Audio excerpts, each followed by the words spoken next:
کچھ خواہشات اتنی مہنگی ہوتی ہیں کہ انسان اپنی ذات تک کھو بیٹھتا ہے۔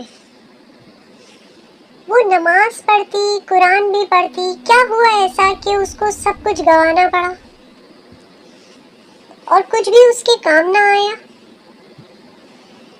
سب والدین کی خواہش ہوتی ہے کہ ان کی اولاد کا نصیب اچھا ہو۔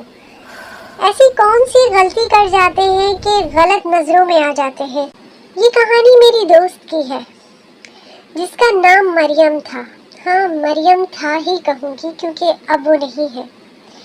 مریم نماز پڑھتی، قرآن پڑھتی، اللہ کی عبادت سے غافل نہیں تھی۔ وہ عبادات کرتی، وہ بہت خوبصورت تھی۔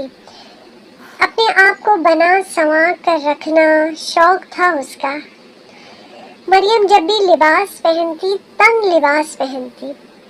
اس کا کہنا تھا اللہ نے عورت کو خوبصورت بنایا ہے، اس لیے عورت کو ہر انداز میں دلکش نظر آنا چاہیے۔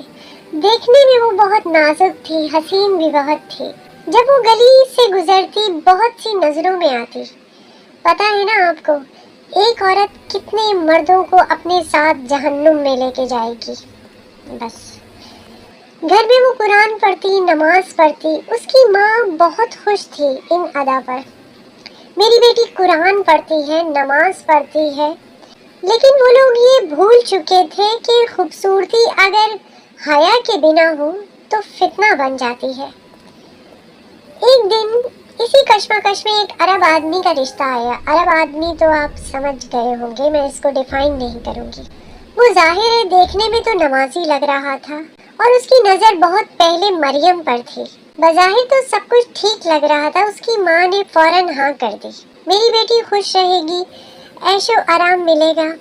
مریم نے بھی محلوں کے خواب دیکھنا شروع کر دیے تھے۔ نکاح کا دن آیا اور مریم رخصت ہوئی۔ جیسے مریم کی عادت تھی، تنگ لباس، دل نشین ادائیں۔ نئے گھر جاتے ہی اس کے شوہر نے پہلا کام یہ کیا، اپنے دوستوں کو دعوت پر بلا لیا۔ مریم سمجھ نہیں پائی کہ ہونے کیا والا ہے۔ اس کے شوہر نے کہا، میرے کچھ دوست آئے ہیں، ان کے سامنے جا کر بیٹھ جاؤ۔ مریم اپنی عادت کے مطابق تیار تھی، جا کے محفل میں بیٹھ گئی۔ اس رات اس کے دوستوں میں سے ایک نے مریم میں دلچسپی ظاہر کی تو مریم کے شوہر نے مسکراتے ہوئے کہا، مریم یہ آپ سے کچھ بات کرنا چاہتے ہیں، ان کو اپنے روم میں لے جاؤ۔ مریم کچھ سمجھ نہیں پائی۔ اس کے شوہر نے اب غصے سے کہا، جاؤ اسے خوش کرو۔ یہ الفاظ سن کر مریم کے پیروں تلے زمین کھسک گئی۔ وہ بے ہوش ہو گئی اور جب ہوش میں آئی تو کچھ بھی اس کے بس میں نہ تھا۔ اس نے اپنے روم میں آنکھ کھولی۔ اب وہ سوچ رہی تھی کہ کیا ہوا، کیوں ہوا، میرے ساتھ ہی کیوں ہوا، امی کو کیا بتاؤں گی؟ پھر خیال آیا، نہیں، امی کو کچھ نہیں بتاؤں گی، میرے ساتھ ہی کیوں ہوا؟ یہ وہ سوالات تھے جو اس کے مائنڈ میں تھے۔ بات یہی ختم نہیں ہوئی۔ ایک رات اس کا شوہر نشے میں اپنے دوستوں کے ساتھ گھر آیا۔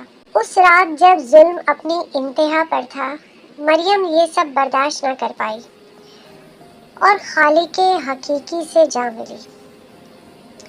اس کی ماں آج تک یہی سوچتی ہے کہ شاید رشتہ کرنے میں میرا فیصلہ غلط تھا۔ وہ تو سمجھ نہیں پائی کہ پرورش پہ کہاں کمی رہ گئی، مگر آپ لوگ تو سمجھدار ہیں کہ اپنی اولاد کو صرف قرآن، نماز، اس کے علاوہ بھی بری نظروں سے بچا کر رکھنا ہے۔ سبحان اللہ و بحمدہ، سبحان اللہ العظیم۔